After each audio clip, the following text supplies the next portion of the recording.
हमारी आज की कहानी है आज से 100 साल बाद की, जब मनुष्य पृथ्वी छोड़कर किसी दूसरे प्लैनेट पर रहने जा रहे थे। पर क्या ये पॉसिबल है कि सारी की सारी ह्यूमैनिटी एक दूसरे प्लैनेट पर सेटल हो जाए? क्या वहाँ पहुँचने का रास्ता इतना आसान है? इस तरीके के कई सवालों के जवाब ला रही है हमारी आज की ये कहानी। कहानी की शुरुआत में हमें ये पता चलता है कि एप्सिलॉन नाम का एक नया प्लैनेट है जिसकी डिस्कवरी कर दी गई है, और अब टाइटैनस 2 नाम का एक स्पेसशिप 200 पैसेंजर्स को लेकर उस प्लैनेट की तरफ बढ़ रहा है। यहाँ से सीन कुछ समय बाद शिफ्ट होता है और हम देखते हैं मार्स में PCGI मिलिट्री सर्विसेज का एक सेंटर को। यहाँ पर हम एक एक्स कमांडर जॉन लैप्री को देखते हैं, जिससे एक आदमी इन्वेस्टिगेशन कर रहा होता है। वो उससे पूछता है कि आखिर सच क्या है, वो तुम हमें बता दो। पर जॉन का ये कहना था कि मैं पहले ही सब कुछ सच बता चुका हूँ। ये सुनकर वो आदमी एक बार फिर से उसे सारी बात डिटेल में बताने के लिए कहता है, जो सुनकर जॉन अपनी बात कहना शुरू करती है। वो कहती है कि उस टाइम की बात है जब उनका प्लेन एक दूसरे प्लैनेट पर जाने के लिए पृथ्वी से निकला था।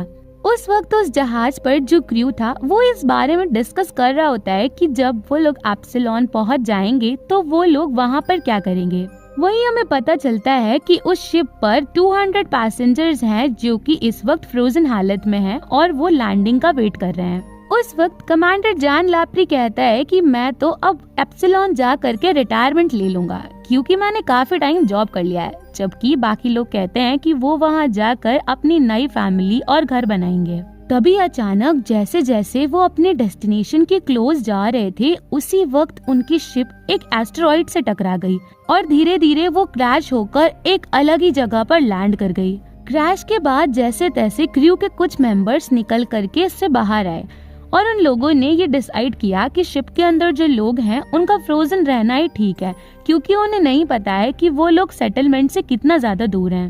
कैप्टन जॉन सबसे पहले उन लोगों को देखता है जो कि मर चुके होते हैं, क्योंकि वो क्रैश इतना बड़ा था कि उसमें कुछ लोग घायल हुए थे और कुछ की मौत भी हो गई थी।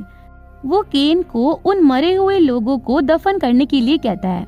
तभी अचानक जॉन नाम का एक आदमी जो कि कम्युनिकेशन सेंटर पर काम करता है, वो कमांडर के पास आता है और वो उससे कहता है कि वो उसे कुछ इक्विपमेंट्स दें ताकि वो बाकी लोगों से कांटेक्ट कर सके। उसके बाद कैरी और जॉन शिप से गियर्स लेने के लिए जाते हैं, और जब वो वहाँ पर पहुँचते हैं तो वो देखते हैं कि एलन नाम की एक लड़की टैंक में से पानी एक बोतल में भर रही होती है। अब कमांडर बाकी लोगों को ये एश्योर करती है कि जब से वो लोग सोलर सिस्टम में एंटर हुए हैं तब से ही अर्थ के लोग उन लोगों को ट्रैक कर रहे हैं और जल्द ही कोई न कोई मदद जरूर आएगी। इसीलिए उन सभी को साथ रहना चाहिए और घबराना नहीं चाहिए। अब ये मदद कब तक आएगी, इस बात का अभी तो किसी को कोई आइडिया नहीं था।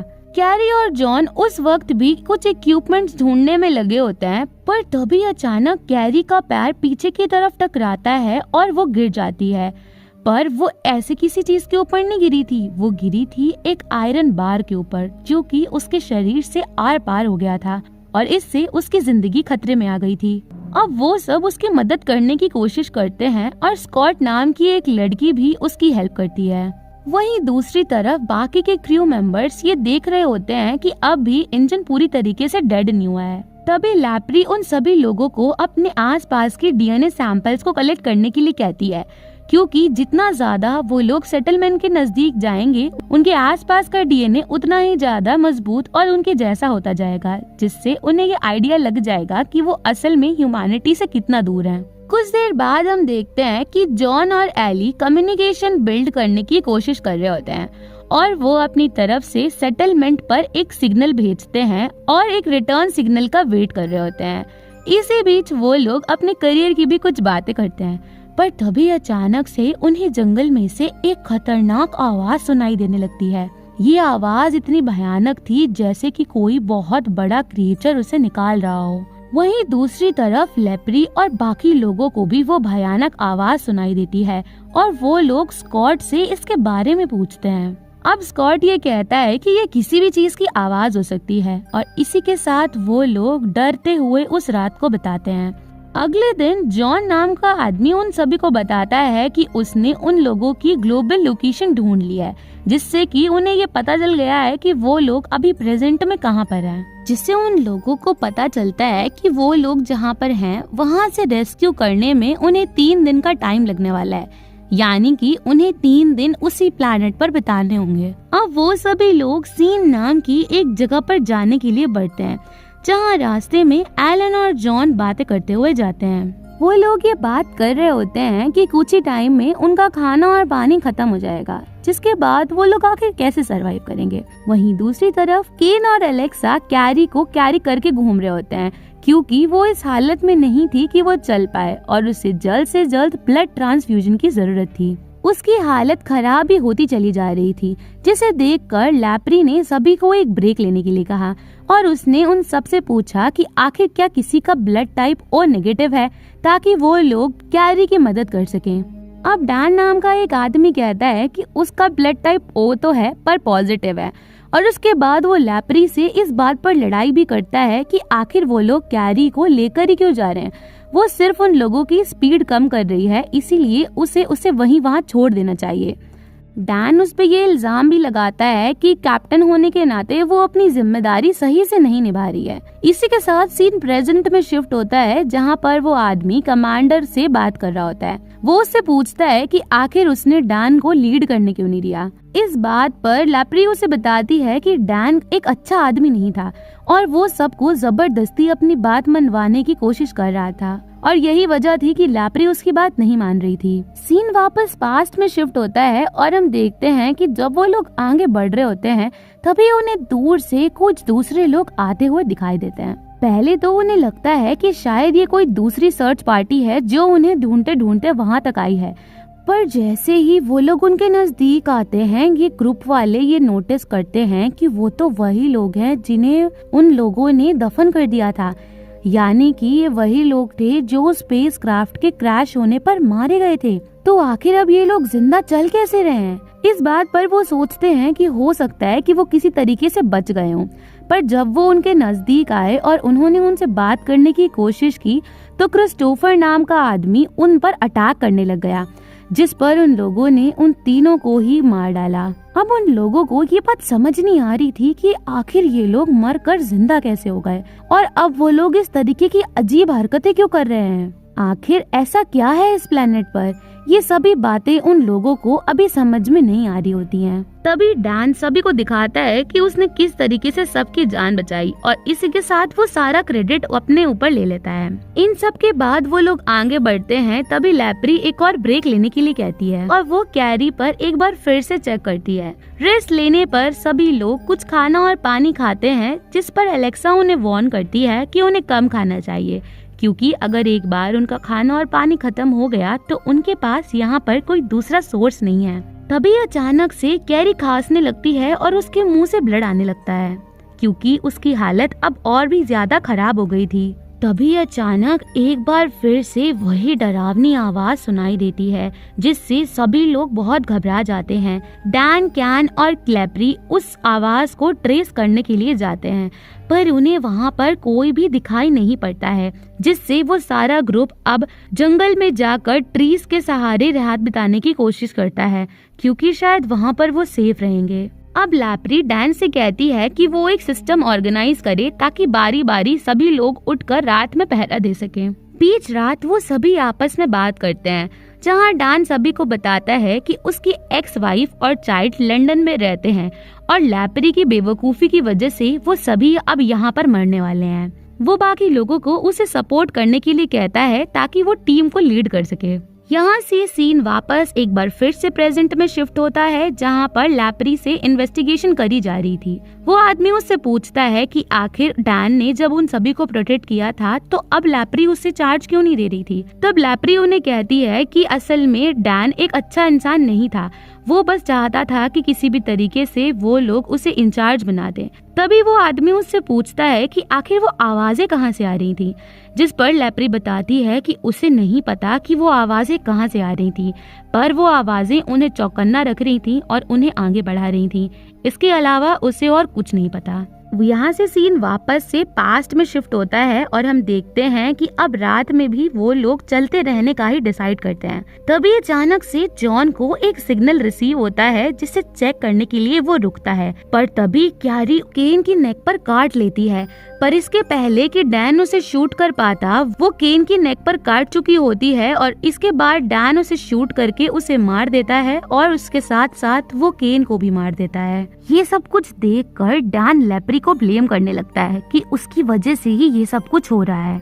अगर उसने कैरी को पहले ही छोड़ दिया होता तो शायद आज केन जिंदा होता। तभी अचानक से वो लोग नोटिस करते हैं कि कैरी के ब्रेन से एक अजीब सा इंसेक्ट बाहर आया है, जिसे देखकर एलेक्सा सबको एक्सप्लेन करती है कि शायद ये किसी तरह का पैरासाइट है जो ह्यूमन ब्रेन में जा करके ह्यूमंस को कंट्रोल कर सकता है, और यही वजह थी कि कैरी को भी उसने कंट्रोल करके केन को मरवा दिया। अब लेप्री ये सवाल करती है कि अगर ये पैरासाइट कैरी के अंदर गया तो आखिर हम कैसे बच गए, जिस पर एलेक्सा उसे बताती है कि शायद ये हेल्दी ह्यूमन होस्ट पर अटैक नहीं कर सकता है, पर जो लोग थोड़े से वीक हैं और जो डिसीज्ड हैं शायद उन पर ये पैरासाइट आराम से एक्ट करके उनके ब्रेन को कंट्रोल कर सकता है, और यही वजह थी कि उसने कैरी पर अटैक किया। अब जॉन उन्हें बताता है कि क्योंकि उनका रिसीवर टूट गया है तो अब वो किसी भी तरीके का कांटेक्ट नहीं कर सकते हैं। इन सब के बाद वो लोग कैरी की बॉडी को जला देते हैं और इसके बाद डैन एक बार फिर लेप्री से लड़ाई करने लगता है,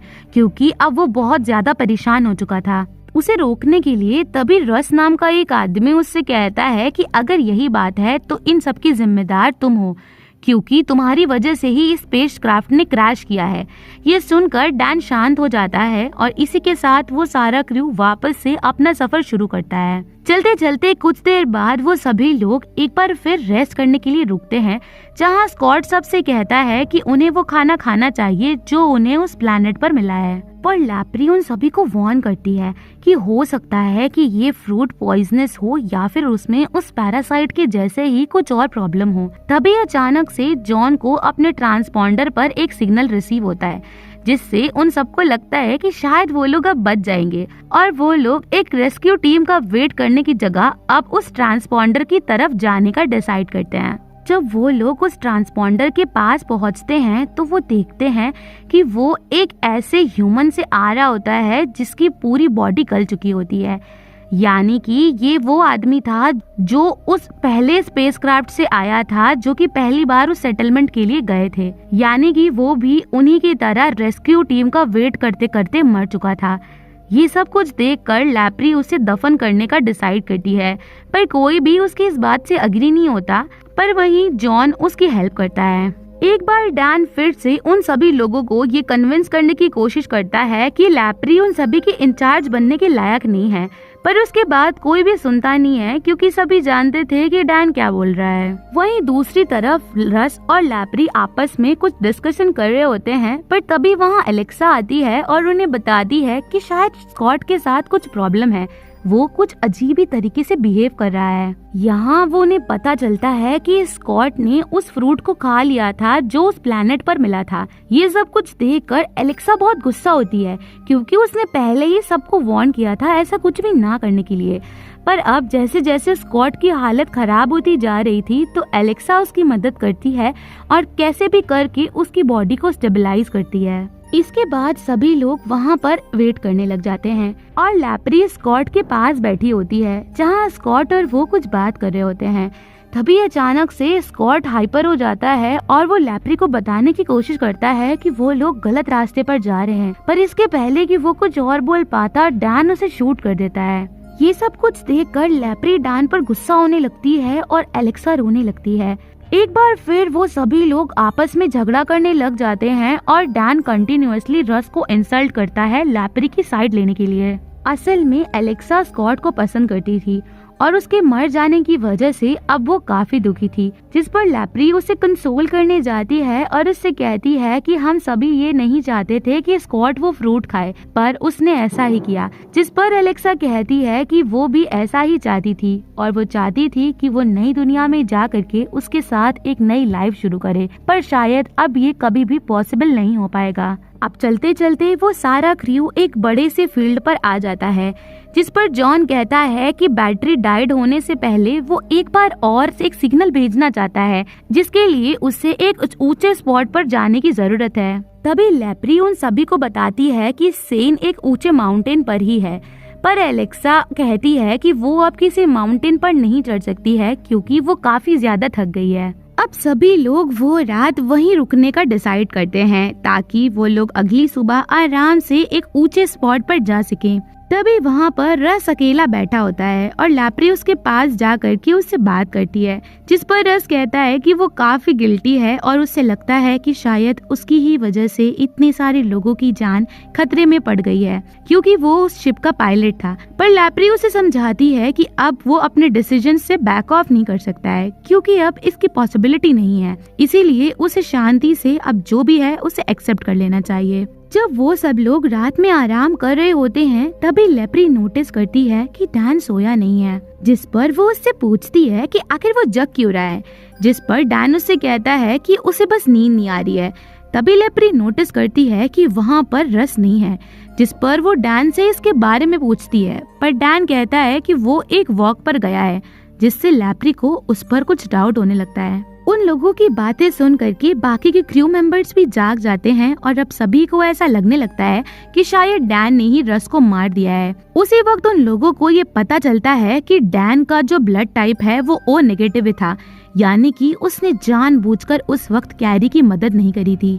ये सारे ब्लेम सुन करके डैन कहता है कि कैरी पर वो अपना खून बर्बाद नहीं करना चाहता था, क्योंकि उसे मरना ही था, वो उसके ब्लड देने से भी बच नहीं सकती थी। ये सब कुछ सुनकर बाकी लोगों को बहुत ज्यादा गुस्सा आता है और तभी लेप्री उसकी गन चेक करती है कि कहीं उसने उसे यूज तो नहीं किया है, पर उन सभी के एजम्पशंस गलत हो जाते हैं और डैन ने असल में उस गन को यूज नहीं किया होता है। इन सबसे परेशान होकर के डैन वहाँ से चला जाता है और अकेला ही आगे जाने लगता है। कुछ देर बाद डैन नोटिस करता है कि बाकी के क्रू मेंबर्स भी उसके पीछे पीछे आ रहे हैं और इसी के साथ वो अब उन सभी को अपना ऑर्डर फॉलो करने के लिए कहता है। जब वो सभी इस बात पर मना करते हैं तो वो अचानक से जॉन पर अटैक कर देता है और उसके बाद वो लेप्री को मारने ही वाला होता है कि तभी अचानक से एक गोली चलती है और डैन खुद ही मारा जाता है और ये गोली चलाई थी रस ने। तभी जॉन देखता है कि एलेन भी मर चुकी है, क्योंकि डैन ने उस वक्त उसे भी मार दिया था। ये देखकर वो काफी दुखी होता है, क्योंकि वो कहीं न कहीं उसे पसंद करने लग गया था। यहाँ से सीन प्रेजेंट में शिफ्ट होता है और वो इन्वेस्टिगेटर लेप्री से पूछ रहा होता है कि आखिर वो बताए कि उसके बाद क्या हुआ है, पर लेप्री बार बार एक ही बात कहती है कि उसे कुछ भी अब याद नहीं है। पर वो इंटेरोगेटर उससे कहता है कि वो आखिरी इंसान है जो उस ट्रिप पर बची थी, तो उसे बताना ही होगा कि बाकी के लोगों के साथ क्या हुआ। पर लेप्री बार बार बस यही कहती रहती है कि मुझे उसके आगे कुछ भी याद नहीं है। और इसी के साथ वो इंटेरोगेटर अब परेशान होकर लेप्री को वापस से उसकी जगह पर भेज देता है। यहाँ से सीन एक बार फिर से पास्ट में शिफ्ट होता है और वो सब लोग जब सियान पहुँचते हैं तो उन्हें कुछ अजीब ही दिखाई देता है और उस वक्त एलेक्सा को समझ में आता है कि आखिर स्कॉट उन सब से क्या कहने की कोशिश कर रहा था। वहीं जब लेप्री जेल में वापस जा रही होती है तो हम देखते हैं कि उसकी नेक में पीछे एक अजीब सा मार्क है, यानी कि एक पैरासाइट ने उसकी बॉडी को कंट्रोल कर लिया हुआ है और वो अब लेप्री नहीं कोई एलियन है। और इसी के साथ ये कहानी यहीं पर खत्म होती है। तो दोस्तों, अगर आपको ये मूवी पसंद आई हो तो हमें कमेंट करके ज़रूर बताएं। वीडियो अच्छी लगी हो तो इसे लाइक करें, शेयर करें और चैनल को सब्सक्राइब करना ना भूलें। मिलते हैं अगली वीडियो में, तब तक के लिए नमस्कार।